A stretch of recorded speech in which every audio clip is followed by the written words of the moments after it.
We're going for comfort today, guys.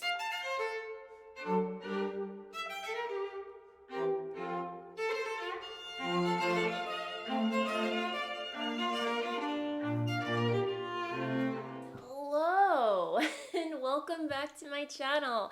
I hope you guys are doing well wherever you are in the world. I have a little co-host with me today for maybe like the next couple of seconds before she scampers out of my arms, but Bella would like to welcome you to my channel where we chat about knitting primarily and other crafty rabbit holes, and now she's done. But yeah, so this is a channel where I chat about what I'm knitting on or whatever crafty rabbit hole I happen to be diving down, and lately it seems I've been bitten quite hard by the quilting bug. So if that's your jam, gather around, grab a cup of something, and let's get into things. Let's chat elephants in the room, shall we? This week I only have one elephant to share with you because this is just a black sweater from H&M that I chucked on. It's a bit of a dreary, chilly day here in Portchester, so I grabbed a sweater to match the day, and here we are. But Margot, on the other hand, in the background, my lovely assistant, is wearing the Thru pullover, a pattern by Isolde Teague. I knit this maybe like 4 years ago, I want to say. It feels like a while ago since I knit this, but it is knit out of a combination of Jameson Spindrift and Jameson Jumper Weight. They're two separate yarn companies, but both have very similar qualities to them in that you can knit interchangeably with them. But yeah, they make really beautiful jumper weight or, fingering weight yarns that, you can knit all this glorious color work with. So yeah, I thoroughly enjoyed knitting that. I wore it to EYF 3 years ago, I believe, and yeah, it's my perfect shade of green. Like if I have to pick a green, that is it. My eyes are green, so every time I wear it, I feel like it makes my eyes pop. So love this sweater. While I'm no stranger to color work, this definitely taught me a few new skills when it comes to carrying my floats. And yeah, it was just a very enjoyable knit, and yeah, easily one of my, I say this about all of my projects, but yeah, it's easily one of my favorite makes because it does tend to get a lot of wear during, colder winter months. But the main color is this beautiful lush green, and then it has like an icy blue and cream contrasting colors that I don't know, like typically I don't gravitate towards blue or teals, but just seeing this colorway combination, made my heart sing. I say no more. So yeah, that is the Thru pullover by Isolde Teague. So definitely check it out. And yes, all right. So moving along to works in progress, living within my beautiful, beautiful Katy Did Bags that I showed off last week. It's actually got a little floof on it because when I'm knitting, it has mohair and it's getting it all over the place. So it's typically not this floofy on the outside, but this bag, love it to death. The discount that I mentioned in the last episode, Katy of Katy Did Bags is offering 10% off on all of her bags in her Etsy shop, and the code is valid all the way through April 1st of 2022. So you still have time, hop on over to her shop. She has a lot of beautiful, beautiful project bags, and seriously, incredibly well made. So yeah, and Katy, seriously, thank you so much again. But yes, living inside my Katy Did Bags is my, are you ready for it? Ranunculus. Yes. Oh my goodness, my friends. This pattern is just knitting itself. It's just flying off the needles. Probably because I'm using US size 10 needles to knit this. I'm done with the yoke. I've separated the sleeves. When I last showed this to you on the last episode, I think I was maybe like right here. One of the yarns that I'm using is by Illimani. They're Sabri base in this beautiful charcoal color. They don't give their colorways names for some reason, but it is color number 29. But again, it's just like this very cool slate gray that I absolutely love. And for a really good price point too. One skein is about $15, and yeah, it's 85% organic cotton, 15% baby alpaca. Absolutely stunning. And I'm holding it together with Ito Sensei. I'm sure this yarn needs no introduction because you've probably seen it floating around your LYS or some LYSs. But yeah, it's, let me see, 60% mohair, 40% silk. And the colorway, which I forgot to mention last week, is their goat colorway, which I think is a really funny name for this beautiful shade. I mean, it's very opalescent. Again, like the cord is this peachy beige color with a sage blue halo around it, or sagey green, not blue. Yeah, and it just has a very iridescent opal effect, and held together with this yarn, I mean, it's absolutely stunning. I mean, I hope this lighting is doing it justice, but yeah. I'm probably gonna get mohair all over my black sweater now. Really big mistake wearing this, Kristen. Oh goodness. Yeah, you can see all the lint, all the hair. I didn't try today, guys. I really didn't.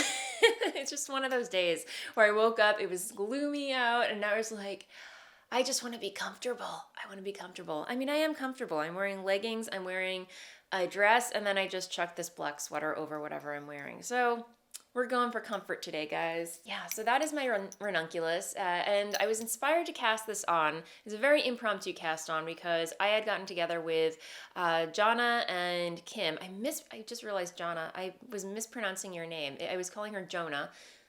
Her name is actually Jonna. I'm so sorry. Again, I am awful with names. But I met up with Jonna and Kim and Katy at Pick Up Every Stitch in Mount Kisco, my new LYS, and realized that everyone was knitting a ranunculus. If they weren't knitting one, they were wearing one. If they were wearing one or knitting one, they were talking about a ranunculus, one or two ranunculuses that they knit in the past. And I was like, why have I not knit a ranunculus yet? So, twist my arm. I felt compelled to cast one on finally because, yeah, it has been floating around on my Ravelry queue for quite some time. So here we are, finally cast on my own ranunculus, and could not be more thrilled.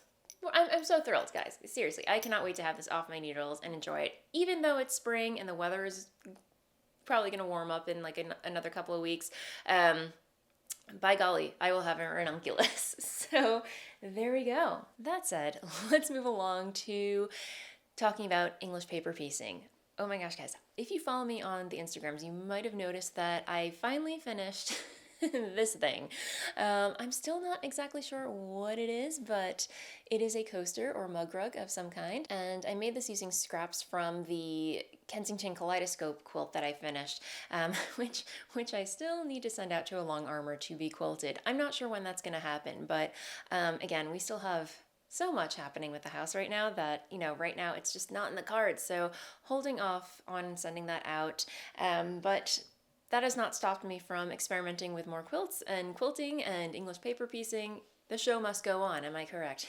So these are leftover scraps from that project, and this was basically me taking my Gomi die cutter through its paces. If you recall, I purchased a couple of die cuts to make my English paper piecing process a whole lot easier, because you just lay the fabric and the cardstock on top of the die cut, roll it through the machine, and everything's just cut out for you, and you can just wrap the fabric around the paper and just get onto the sewing. And here, again, this was just kind of like a little scrappy project, and just taking those tools through their paces, and I am so in love with the whole process. I'm in love with the tools, I'm in love with the process.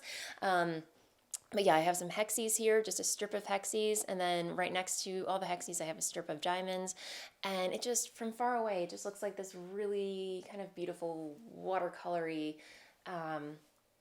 tapestry of sorts. I don't know, I just love the color play that's happening in here. And I added a binding because conveniently I had a couple of strips of the Strawberry Thief fabric left over and hand stitched it to the back here. So yeah, and I actually created a vlog for members of my YouTube channel sharing how I finished this project. So if you're interested in that, and you would also like to help support my YouTube channel, you can do that by clicking the join button below and becoming a member. And as I mentioned, every week for a fancy schmancy cup of coffee, you can support this channel and get some extra fun bonus content from yours truly. But yes, if you become a member, you can see the vlog vlog where I finished this. It was kind of like a learning curve for me too, because I have only done quilt binding like once or twice. Yeah, about like 1, 2, or 3 times in the past. So, it's just kind of me putting my, my quilting finishing skills to the test. So you get to see how I trued up these edges and applied the border. And, yeah, and there are several Bella cameos as well. So anyway, if you do decide to become a member, thank you so very much in advance. I actually added some extra tiers, to give you guys more options. But anyway, that said, this was such a great, quick, fun little project. And now I have this really beautiful William Morris print coaster, mug rug, what have you, to decorate my home. Anyway, yeah. The only thing I will say is that I wish I had quilted it. I did not quilt it because in hindsight, I didn't want to disturb the prints. I essentially designed the hexagons and the diamonds around this little guy right here, the strawberry thief, the big one, and then built out around there, like alternating different lights and darks. But look how pretty that is. I mean, this right here, this flower kind of looks like a crown on top of the strawberry thief, and then you have these poppies right here. Anyway, yeah, I just felt like top quilting this quilt would have just destroyed that. So, but at the same time, I feel like it could use a little more texture. Anyway, I still love it all the same, and yeah, English paper piecing is where it's at for me right now. So, but yeah, speaking of EPP, I did start another EPP project. And this might look a little wonky right now because it's a work in progress, but as I mention pretty much every week, I am completely obsessed and in love with The Last Homely House, another YouTube channel that's hosted by a wonderful woman named Kate, and she has a English paper piecing pattern on her website to make a pincushion out of hexagons. And last night, after I was done with work, I just said, you know what?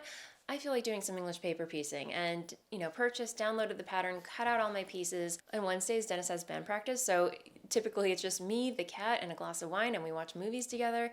And I either knit or sew, and yeah, that's exactly what I did last night. I started this, and I got pretty far. For something that's hand stitched, this came together very, very fast. I mean, all that's left to do is just sew these angles together and to create a little basket, and then I have this hexie right here that's going to be stitched on top, and then I fill it with stuffing. So again, this is a paid pattern, and I'll link to her shop down below where you can find it. But overall, just a really fun, simple, quick project to whip up that you can, if you have a couple of favorite fabrics in your stash that you want to use up, I mean, what a great project. So again, I will link to it down below where you can find it. And yes, I am indeed planning to come up with a English paper piecing tutorial for you. Thank you so much to everybody who left me feedback last week, letting me know that you would love to see a tutorial on how to do EPP. I was hoping to do it this week, but it just wasn't in the cards. But next week, I think that's the game plan. I'm making a tutorial on English paper piecing for you. So watch this space, stay tuned, and yeah. So anyway, I'm going to keep this relatively short because I don't know if you can hear in the background, but we have some guys over here retiling our bathroom floor, so we're going to hear a little noise. So I apologize in advance, bear with me, but that said, before I wrap things up, I do have some stash acquisitions. I was a little naughty this week because turns out there's a yarn and fabric store a 15-minute walk away from my home. I mean, seriously. And not only that, they specialize in servicing Janome machines. I mean, what a coincidence. It's so crazy. And that shop is called the Nimble Thimble. Anyway, I wasn't planning on going in, but I had to run an errand and I was on the way back, and I was like, you know what, let me go pop in and say hello, see what they have, see what it's all about. And oh my goodness, you guys, what an adorable little shop. Because I'm into this EPP thing, I was like, okay, let's see what they have in the way of, charm packs or pre-cuts, just, to build up my stash. And while they didn't have too many pre-cuts, they did have some fat, not fat eighths, but they had fat 16ths, which are smaller than, they had fat eighths, or fat 16ths, which are smaller than fat quarter bundles. But they were at a price that I could not refuse, and in colors that I could not resist. And yeah, I treated myself to a little stash right here. Oh my! I mean, it has my name all over it. Am I right? So we've got some mauves, lots of mauve fabrics in here. We've got some greens, and then I was so shocked because again, they didn't have a lot in the way of pre-cuts, but what they did have were these. Do these look familiar? These are some of the same fabrics that I'm using in my double wedding ring quilt. And yeah, I was so surprised that they had them, and I love these fabrics so much that I just stocked up on them. All right, I cleaned them out of what they did have just because, you know, you never know. So picked up a couple of these, and let me open these up so you can see what they are. Yeah, I believe these are fat eighths, and I'm blanking on the measurements, but again, smaller than fat quarters. I don't know, this might be a fat quarter. This could very well be a fat quarter. I have to measure it, but yeah. And here's like a little close up. These are just moths and poppies, and just so pretty, so pretty. But yeah, just a really sweet yarn and fabric store. They actually have very nice yarns in the back. They have a lot of Rowan, they have Ella Ray, they had and Juniper Moon, I noticed. Just a really nice selection of yarns. So I was very tempted to come away with a little stash from there, but a little haul from there, but I was good. I did not have any projects in mind, so I know that they're close by. I can always go back. But the people working there, super friendly, super helpful, and I cannot wait to go back there. So anyway, that was my little fabric haul. But yes, just to circle back to my double wedding ring quilt, I did not have time to work on that this week, but I am hoping to put a little dent in that over the weekend. I seriously cannot believe it's Thursday. This week has just completely flown by.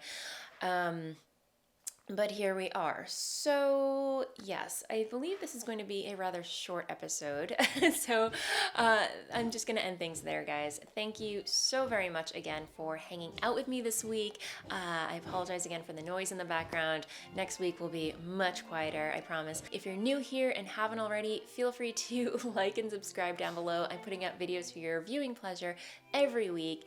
And again, if you'd like to support this channel, consider becoming a member where you can get bonus content from me on a weekly basis. And yeah, have a wonderful weekend, and I will see you next time. Bye.